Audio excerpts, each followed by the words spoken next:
sommaire de ce journal, le chef de l'État célèbre la fête de l'arbre au siège du Conseil supérieur de l'éducation. La Tunisie lancera en 2026 le plus grand projet de reboisement ceinture verte. Date tunisienne, 12 000 tonnes déjà exportées vers plus de 40 marchés. La filière viande rouge en détresse, le président de la Chambre nationale des bouchers dresse un constat alarmant. Dans les territoires palestiniens occupés, le bilan des victimes de l'agression sioniste s'élève à 69 176 martyrs. Paralysie budgétaire aux États-Unis, le trafic aérien va se réduire à peau de chagrin, alerte le ministre des Transports. Météo, pluie éparse attendue cette nuit sur le nord. Bonsoir, le président de la République Kais Saïed a, à l'occasion de la célébration de la fête de l'arbre, planté aujourd'hui un olivier dans les jardins des nouveaux locaux abritant le Conseil supérieur de l'éducation et de l'enseignement. Le choix de planter un arbre dans les jardins du Conseil supérieur de l'éducation et de l'enseignement n'est pas fortuit, a affirmé le président Saïed. Ce conseil servira de cadre à une réforme globale du système éducatif fondé sur les principes d'égalité, de démocratie et d'inclusion et visant à éradiquer durablement l'analphabétisme sous toutes ses formes, a-t-il soutenu. Le président de la République a comparé le système éducatif à un arbre qui, profondément enraciné, résiste aux tempêtes les plus violentes, ajoutant que la Tunisie sera verdoyante et prospère du nord au sud, selon une vidéo publiée sur la page Facebook de la présidence de la République. La Tunisie célèbre aujourd'hui la fête nationale de l'arbre sous le slogan « Arrosons notre Tunisie, faisons grandir nos forêts ». Comme chaque année, cet événement met en lumière l'importance du reboisement et de la préservation des espaces verts. Dans plusieurs régions du pays, des campagnes de plantation d'arbres sont organisées par des associations environnementales, des écoles et les scouts accompagnés d'initiatives bénévoles pour planter des arbres dans les espaces publics et les établissements scolaires. Ces actions visent à renforcer le couvert végétal et à sensibiliser les jeunes générations aux bénéfices du reboisement pour atténuer les effets du changement climatique. Les ministères de l'Environnement et de l'Agriculture ainsi que leurs institutions affiliées ont mis en place des programmes festifs et éducatifs incluant la plantation de milliers d'arbres et l'organisation de rencontres scientifiques sur l'importance des arbres et de la biodiversité. Par ailleurs, l'Agence nationale de protection de l'environnement a lancé la campagne nationale Mois du reboisement sous le slogan Un arbre pour chaque établissement. Le parc Nahli, dont le gouvernorat d'Ariana, a été choisi pour le lancement officiel de la campagne.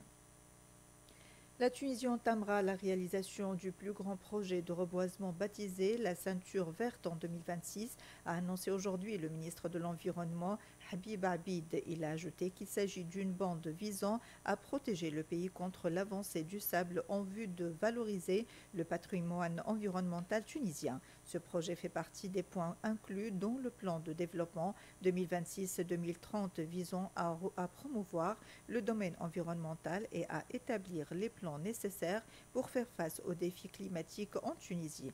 La ceinture verte s'étendra du gouvernorat de Gabès à celui de Gafsa en passant par les gouvernorats de Sfax, Kérouan et Sidi Bouzid. Ce projet sera une opportunité pour valoriser les produits du terroir et augmenter les espaces verts par le reboisement.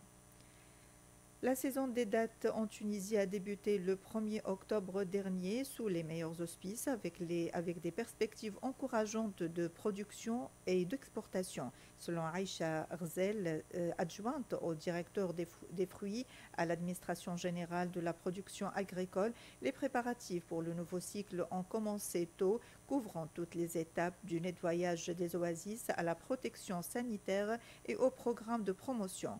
À ce jour, 38 hectares sur un programme de 40,5 hectares ont été nettoyés, soit environ 30% de la superficie totale des oasis estimée à 61 000 hectares. Le processus de pollinisation connaît également une progression notable. 62,5 millions de fleurs ont été pollinisées cette saison contre 53,7 millions l'an dernier, soit une hausse de 16,5%.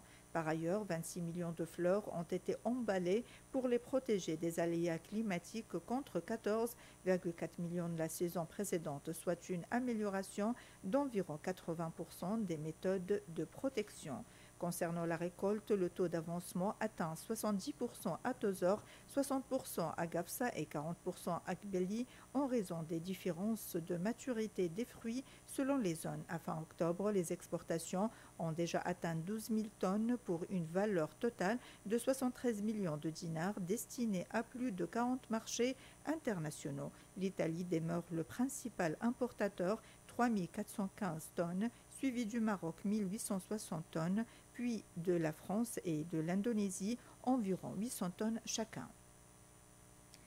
Les zones non conventionnelles pour préserver nos ressources hydrauliques. Hammamet accueille les 8 et 9 courants, le premier workshop consacré à l'eau et la durabilité, technologies et stratégies de traitement. La Tunisie fait face à une rareté extrême de l'eau avec seulement 400 mètres cubes disponibles par habitant et par an. Organisé par l'Association tunisienne de dessalement avec l'INSAT et l'Université Tunis El Manal, l'événement vise à présenter des recherches et solutions innovantes adaptées à la réalité tunisienne.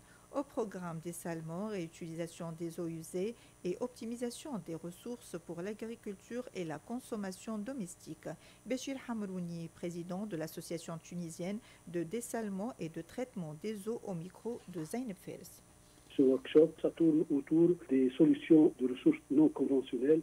Des recherches se font dans ce domaine-là qui permettent de subvenir un peu à nos besoins en eau potable et même aussi pour l'agriculture. Le dessalement est une solution, ça peut être la solution dans pas mal de situations, mais le dessalement souffre d'un certain nombre de problèmes comme le coût énergétique, comme l'impact environnemental, parce que le dessalement rejette des solures qui sont très concentrés et qui peuvent nuire à l'écosystème et à la nappe. De même, l'acceptation sociale. Il faut convaincre les gens que l'eau dessalée ne pose pas de problème et qu'elle peut être consommée sans problème, vu les analyses physico-chimiques et bactériennes qui sont faites avec sérieux. Et actuellement, dans le monde, c'est la technique membranaire qui est utilisée pour le dessalement des eaux d'une façon générale. Et la technologie utilisée, c'est la technologie des membranes au lieu de la technologie thermique, c'est-à-dire les procédés de distillation. Pourquoi? Parce que les procédés membranaires, comme l'osmose inverse et l'électrolyse, consomment beaucoup moins d'énergie puisqu'ils ne passent pas par un changement d'état.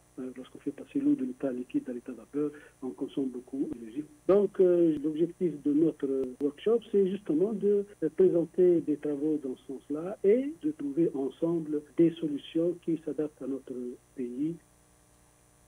Le président de la Chambre nationale des bouchers, Ahmed Lamiri, a adressé un constat alarmant sur la situation du secteur des viandes rouges en Tunisie, marqué par la flambée des prix, la rareté de la production locale et l'absence de solutions concrètes de la part des autorités. Il a dénoncé aujourd'hui, lors d'une émission radiophonique, l'inaction du gouvernement face aux difficultés structurelles que traverse la filière, notamment la contrebande et la désorganisation du marché. Selon lui, les coûts de production sont devenus insupportables pour les éleveurs. Un veau destiné à l'engraissement coûte aujourd'hui plus de 11 millions de dinars à l'importation. À ce prix-là, le producteur ne peut plus suivre et le consommateur non plus, a-t-il dit.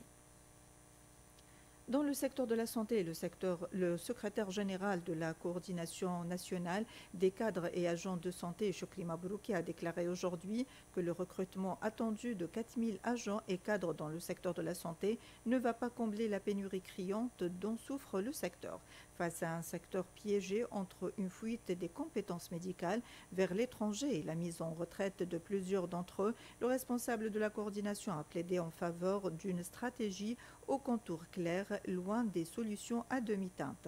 Dans une déclaration à l'occasion d'une réunion de consultation organisée par la coordination à Béja, Mabrouki a souligné que le secteur de la santé est un secteur souverain, intimement lié à la sécurité nationale, regrettant de le voir aujourd'hui devenir un secteur marginalisé, régi par une batterie de lois obsolètes. Face à la situation lamentable qu'endure le secteur de la santé, le responsable a appelé à œuvrer à subvenir aux besoins des professionnels de la santé dans les plus brefs délais et donner suite favorable à la stratégie de réforme proposée le 6 mai dernier. Le Rotary Club organise en partenariat avec le Centre national de transfusion sanguine une campagne de dons de sang de 2 jours au Palais des Expositions du CRAM. Cette initiative s'inscrit dans le cadre du Festival tunisien du sport. Placée sous le slogan « Chaque goutte de sang que tu donnes fait battre un corps », cette action vise à promouvoir la solidarité, encourager le bénévolat et venir en aide aux malades ayant besoin de transfusion. Mouazza Maddi est le responsable relations médias du district Rotary Club Tunis au micro de Zaineb Fers. Ce sont 2 journées de fraternité, d'engagement et d'espoir. Le parc sera ouvert et de 10h du matin jusqu'à 5h de l'après-midi, nous serons présents à l'esplanade du parc des expositions pour accueillir les donneurs. L'objectif du district, il est ambitieux. Donc nous souhaitons collecter 1500 poches de sang d'ici la fin du mandat et nous savons qu'avec la générosité des Tunisiens et des Tunisiennes, cet objectif est réalisable. À titre d'exemple, le club Rotary Rospina, par exemple, a récemment réalisé une performance exceptionnelle à travers la collecte de 130 poches qui ont été collectées en une seule journée. C'est un record historique pour le gouvernorat de Monastir. Cette réussite aussi nous inspire et nous motive à aller encore plus loin. Donc nous savons tous donner son sens et donner la vie. Et ce n'est pas qu'un slogan, c'est une réalité, puisque quelques gouttes de sang peuvent suffire à faire renaître l'espoir pour une famille, pour un enfant, pour un accidenté ou un malade. Dans les territoires palestiniens occupés, des sources médicales ont annoncé aujourd'hui que le nombre de martyrs est passé à 69 176 dans la bande de Gaza, dont la majorité sont des enfants et des femmes depuis le début de l'agression sioniste le 7 octobre 2023. Le nombre de martyrs et de blessés depuis l'accord de cessez-le-feu du 11 octobre a atteint 241 martyrs et 619 blessés, en plus de 528 corps qui ont été récupérés.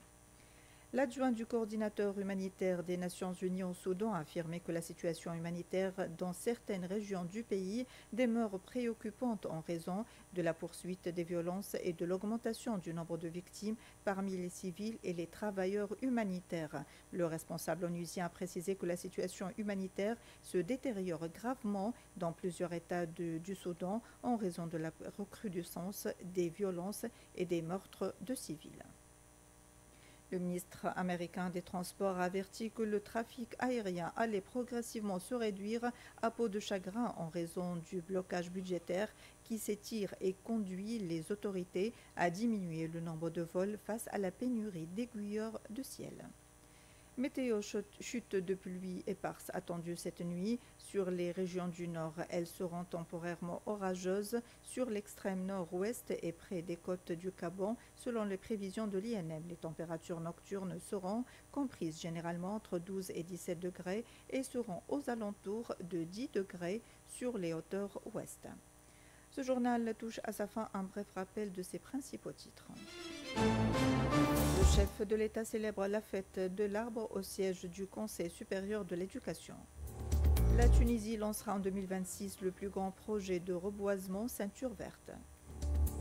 Paralysie budgétaire aux États-Unis, le trafic aérien va se réduire à peau de chagrin, alerte le ministre des Transports. Merci à Faisal Halili pour la collaboration technique. L'équipe de la rédaction vous donne rendez-vous à 20h. Restez à l'écoute.